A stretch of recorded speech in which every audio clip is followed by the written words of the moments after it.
네, 여러분 안녕하십니까. 5월 26일 목요일 아침 매일 성경 묵상 함께 나누겠습니다. 오늘은 사무엘상 12장 16절에서 25절까지 말씀인데요. 18절까지를 봉독해 드리겠습니다. 너희는 이제 가만히 서서 여호와께서 너희 목전에서 행하시는 이 큰 일을 보라.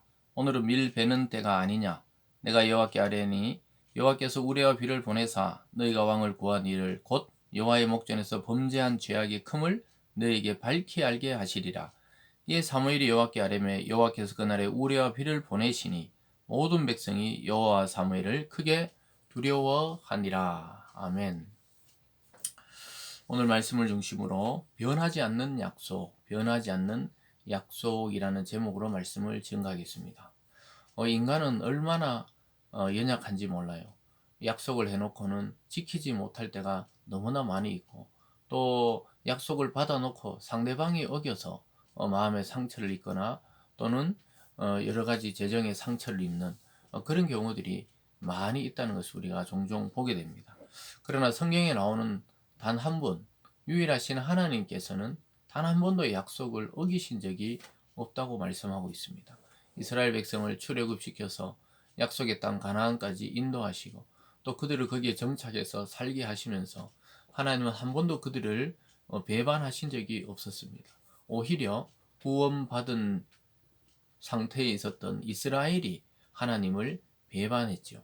그것도 날마다 배반하고 때마다 배반하고 또 조금만 평안을 주면 우상과 세상에 빠져 살고 이런 것들을 통해서 인간이 하나님에 대한 약속을 지킬 수 없다는 것을 오히려 보여주고 있습니다.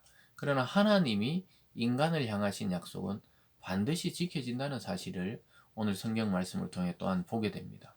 사무엘을 통해서 하나님은 이스라엘 백성이 이 세상적이고 또 다른 나라 같은 왕을 세우는 것을 기뻐하지 아니하셨습니다. 그러나 오늘 이 최종적인 약속을 보면 그러나 하나님은 여전히 그들을 사랑하시고 또 그들을 회개하는 것을 기뻐하신다고 말씀하고 있습니다. 저와 여러분이 어떤 우리가 자격이 되거나 조건이 되어서 하나님 우리를 사랑하시는 것이 아니시죠. 그 아들 예수님을 통해 우리를 일방적으로 사랑하셨는데 그것이 폭력적인 일방적인 사랑이 아니라는 것입니다. 기다려주고 인내하시고 또한 돌아오기를 간구하는 그 아버지처럼 그런 마음으로 우리를 사랑해 주셨다고 성경은 말씀하고 있습니다. 그래서 오늘 말씀을 통해 여러분 우리는 두 가지를 기억해야 되겠습니다. 하나님 우리에게 경고 주실 때 인간은 늘 또 배반합니다. 그러나 하나님은 우리가 조금만 돌아오고 조금만 회개해도 엄청나게 기뻐하시고 그 약속을 변함없이 지키시고 또 우리를 사랑하신다는 그 약속, 그것을 잊지 말기를 바랍니다.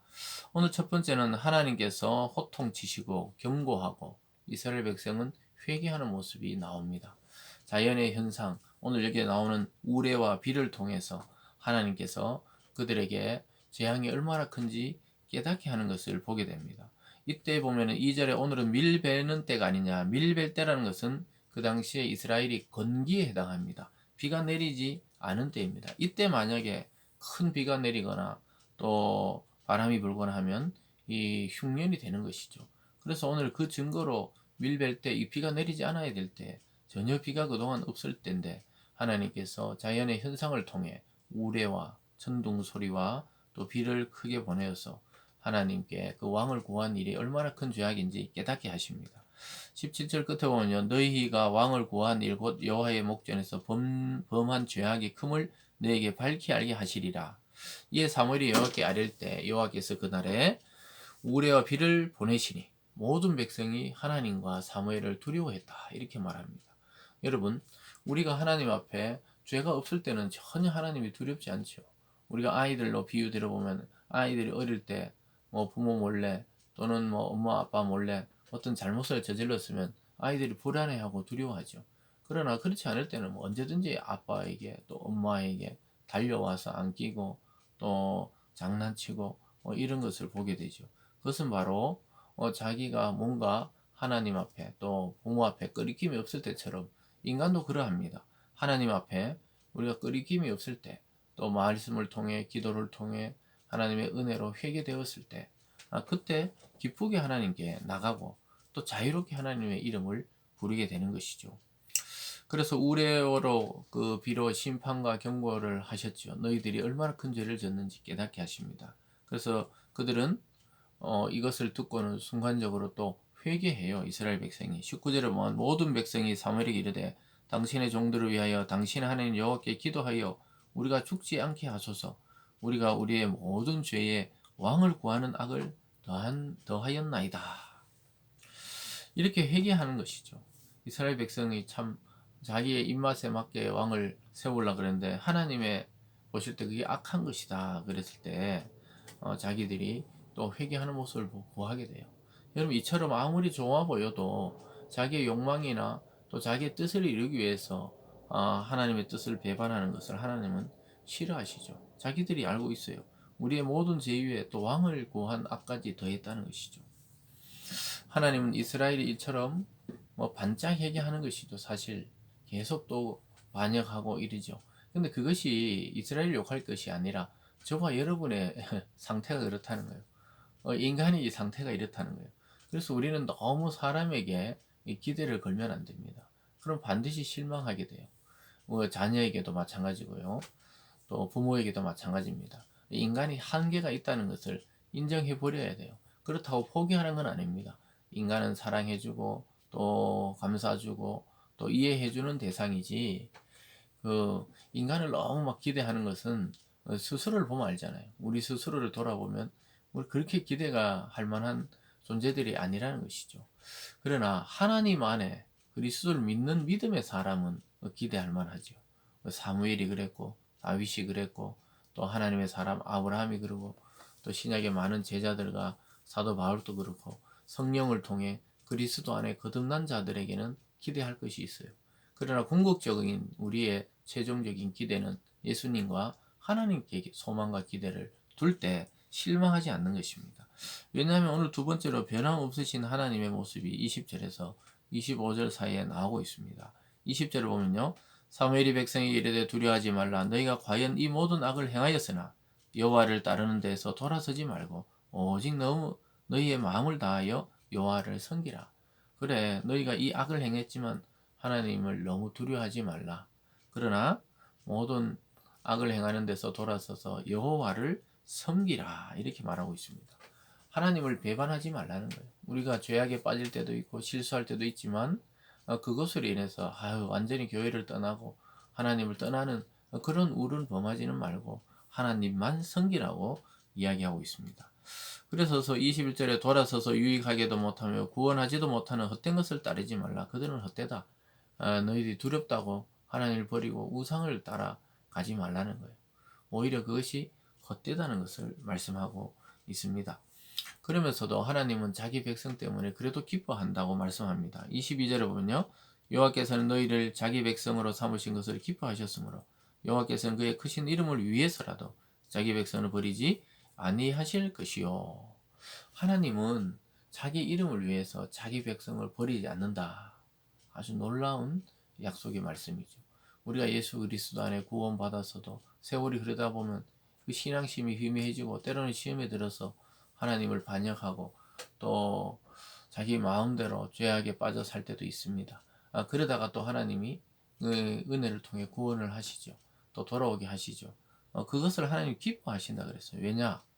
하나님의 이름을 위해서 우리를 반드시 하나님의 사람답게 변화시킨다고 말씀하고 있습니다.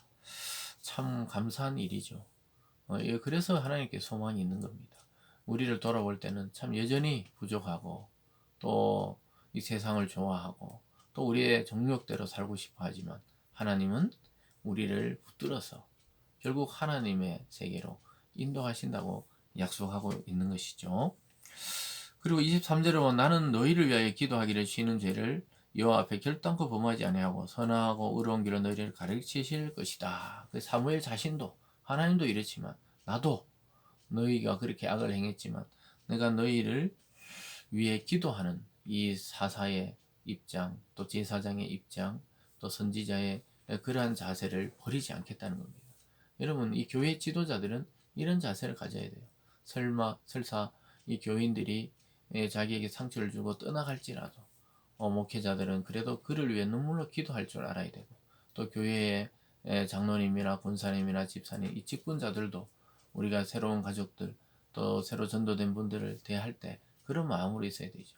마음을 알아주지 못하고 아프게 하고 돌아서고 이렇게 해도 우리는 끝까지 이 사무엘의 자세, 죄 기도를 쉬는 게 죄라는 거죠.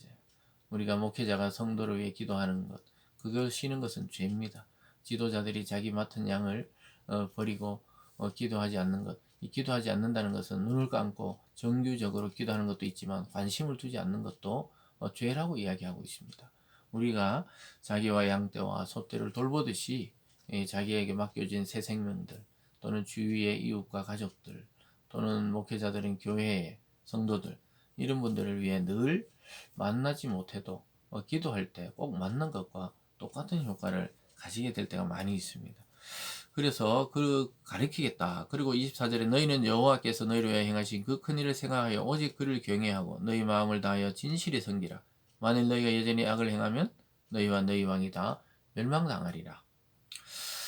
그래서 하나님만 섬길 때 하나님도 그런 죄악에 빠졌던 것을 용서하고 기뻐하시고 또 사무엘 하나님 세운 지도자도 너희를 위해 쉼없이 기도하고 그럴 것이니까 너희도 하나님만 섬기라는 거예요. 그러나 만약 돌아서서 하나님을 떠나고 악을 행한다면 너희도 망하고 너희 앞에 세워진 오늘 이 왕도 멸망을 당한다고 말씀하고 있습니다. 사랑하는 여러분, 돌아서면 멸망입니다. 그러나 우리가 참 부족해도 하나님을 바라보면 구원입니다. 오늘 말씀을 통해 이스라엘은 변하고 또 악해도 하나님은 변치 않는다는 사실을 우리는 소망을 가지게 됩니다. 그들이 회개하고 하나님만 따를 때 하나님은 변함없이 그들을 사랑하고 기뻐하신다고 말씀하고 있습니다. 여러분 오늘 하루 하나님만 섬기고 하나님의 말씀에 순종하는 삶을 살아서 하나님의 기쁨이 되는 저와 여러분이 되기를 주님의 이름으로 축원드립니다. 기도하겠습니다. 사랑의 하나님 아버지 감사드립니다. 참 오늘의 이 약속 우리는 변해도 하나님은 변치 않은 것 그 약속 때문에 우리는 구원에 이르게 되었고 여전히 오늘도 하나님의 긍휼과 사랑 안에 살아가게 되었습니다. 하나님 아버지 우리 마음을 정하고 하나님을 전심으로 따르고 하나님만 섬기는 그런 믿음의 사람들 다 될 수 있도록 인도하여 주시옵소서. 오늘 하루도 하나님의 말씀에 순종해서 하나님의 기쁨이 되는 우리들 되게 하여 주시옵소서. 감사드리며 예수님 이름으로 기도드리옵나이다. 아멘.